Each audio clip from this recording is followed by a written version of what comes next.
shops make up 98% of all businesses in New York City. Yet many, like this one, have been hit hard by COVID and now dot the commercial landscape. Over the weekend, volunteers will gather here at the African Burial Ground to tidy up and to pay their respects to the anonymous men, women, and children buried here. So far here in New York, the first snowflakes have yet to fall. But come tomorrow, the wintry mix will make for a messy commute. Worry, pain, and sorrow were on display at Wednesday's early Mass in Brighton Beach. The pews lined with flags of yellow and blue are all reminders of Ukraine. At the pulpit is Father Sergei Emanuel.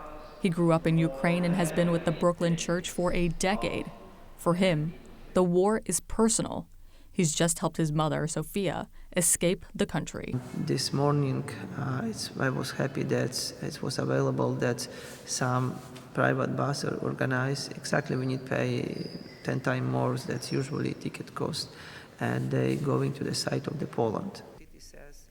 Between power outages, his friends and family managed to send videos of the destruction back home.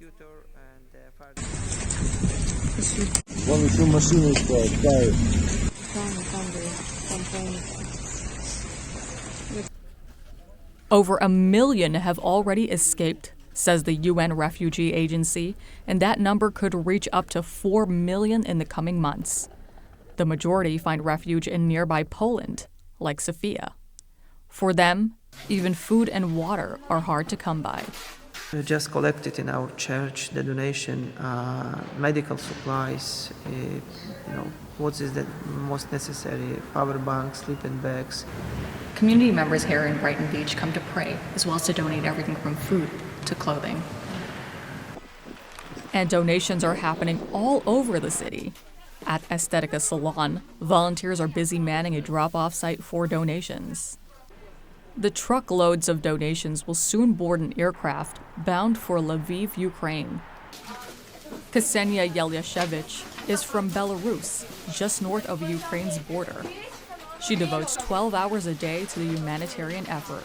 I'm in big anger of this situation because now Belarus is used by Russian militaries to go to Ukraine and kill people. That's a shame for everyone in government now. And Belarus will not escape sanctions. On Wednesday, Secretary of State Antony Blinken said the U.S. will choke off Belarus's ability to import key technologies.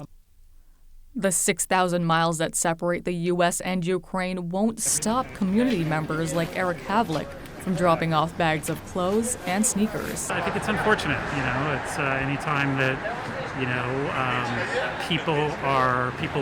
someone comes into someone else's home, their country, and tries to kind of take over land and kick them out or at worst, kill them. With the second round of negotiation meetings being held between leaders of Russia and Ukraine and Belarus, the Ukrainian community here in New York City continues to unite. In Brighton Beach, this is Dana Mathura for Columbia News.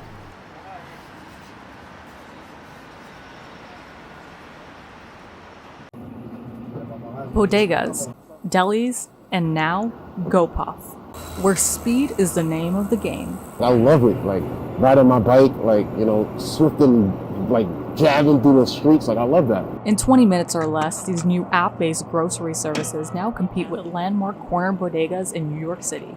I cook a lot, so I always need a lemon or need some salt, just run down and get one thing. GoPuff and Joker, I'll use less frequently if I need to get a couple things, and the bodega might not have all of them. They usually have broader selection. Even business owners are turning to the apps, which have micro warehouses setting up shop all over the city. Avani Patel runs a 24/7 deli in the neighborhood and has paired up with delivery services to expand her business. I can get it on the my buying cost price, and I will simply order from that particular portal, and I will just set it to customer place. Prices at this Lower East Side deli aren't much different than the GoPuff convenience store just a few blocks away. 3 items, 2 similar totals.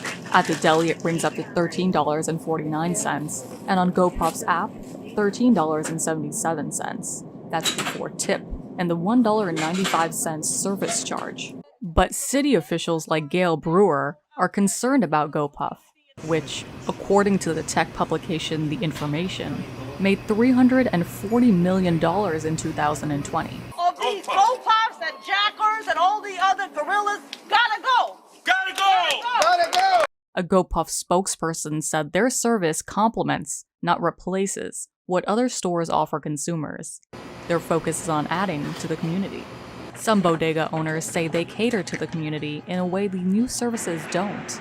Our kind of bodega right now, it's a very old school one. Like, we still have a meat market, which you're not gonna find so often anymore. GoPuff delivery workers like Noble never get an order to deliver meat. People rely on me. Like, they rely on, not me per se, but they rely on like my job because like I deliver them their early morning coffee. In the Lower East Side, this is Dana Mathura for CJS News.